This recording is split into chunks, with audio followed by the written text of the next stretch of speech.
रसूलुल्लाह फरमाते हैं जो बंदा ये 10 दिन पाले तो करना क्या है, फ़अक्सिरू फ़ीहिन्ना मिन अत-तहलील वत-तकबीर वत-तहमीद। रसूलुल्लाह ने स्ट्रेस दिया है, कहते हैं कि जो शख्स ये 10 दिन पाले उसको चाहिए वो ज़्यादा से ज़्यादा तकबीरात कहे, तहमीद कहे और तहलील कहे, विच इज़ ला इलाहा इल्लल्लाह, अल्लाहु अकबर और अल्हम्दुलिल्लाह। और आप नोट करेंगे कि ईद के दिन आपको आवाज़ आती है अल्लाहु अकबर अल्लाहु अकबर अल्लाहु अकबर, ला इलाहा इल्लल्लाह, अल्लाहु अकबर वलिल्लाहिल हम्द। इसमें तकबीर भी आ जाती है, तहलील भी है और तहमीद भी है।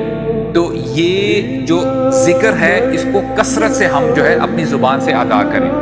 और आप नोट करेंगे हदीस में जो लफ्ज़ आया है फ़अक्तिरू, क्वांटिटी पे स्ट्रेस दिया गया है, ज़्यादा से ज़्यादा हम जिक्र करें।